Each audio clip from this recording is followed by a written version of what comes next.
அன்னைக்கு ஒரு நாள் சிசிடிவி கேமரா சர்வீஸ் பண்றதுக்காக போயிருந்தேன். அந்த இடத்தை கண்டுபிடிச்சேனோ இல்லையோ, அங்க இருந்த ஒரு பாவமான மரத்தை கண்டுபிடிச்சேன். ஆமாங்க, என்னன்னு பார்த்தா நாம வீட்டுக்கு யூஸ் பண்ற வாட்டர் கேன்ல மரத்துக்கு கேட் போட்டிருக்காங்க. நானும் சுத்தி முத்தி பார்த்தேன், கேட் கீப்பர் யாராவது இருக்காங்களான்னு. யாரையும் காணோம். என்ன காப்பாத்துங்களே அப்படின்னு அந்த மரம் பார்த்த பார்வை இருக்கே, அடடடா, எனக்கு மனசே கேட்கலைங்க. சரின்னு என் கையில இருந்த டூல்ஸ் பேக்க திறந்து உள்ள பார்த்தா ஆக்ஸா பிளேடையே காணோங்க. வேற என்ன பண்ண? பக்கத்துல இருக்க கடைக்கு 2 கிலோமீட்டர் தொலைவு போயிட்டு 20 ரூபாய் கொடுத்து ஆக்ஸா பிளேட் வாங்கிட்டு ஜாலியா வந்து சரசரன்னு வெட்ட ஆரம்பிச்சிட்டேங்க. ஐயோ, மரத்தை இல்லைங்க, டப்பாவை தான் டேர்டன் அறுத்தேங்க. கைவலி செம்மையா இருந்ததுங்க. அடிங்கப்பான்னு ஒரு வழியா அறுத்து முடிச்சிட்டு அதை இழுத்து பார்த்தா 2 லவ்வர்ஸ் மாதிரி கட்டி பிடிச்சிக்கிட்டு நிக்குதுங்க. இது என்னடா கொடுமைன்னு என்னோட 6 சக்கரத்தை நேராக்கி ஒரு புடி பிடிச்சி இழுத்தம் பாருங்க, பேத்துக்கிட்டு வந்துடுச்சு பிளாஸ்டிக்குங்க. சரின்னு பக்கத்துல இருந்த 2 மரமும் ஒரே கேன்ல மாட்டிக்கிட்டு இருந்ததுங்க.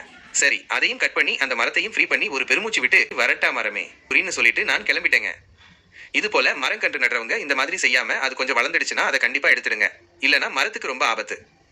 மரம் நல்லா வளர்ந்தாதான் நமக்கு ஆக்சிஜன் கிடைக்கும். ஓகே ஃப்ரெண்ட்ஸ், இனிமே யாரும் இது போல பண்ணாதீங்க. மரம் வளர்ப்போம்.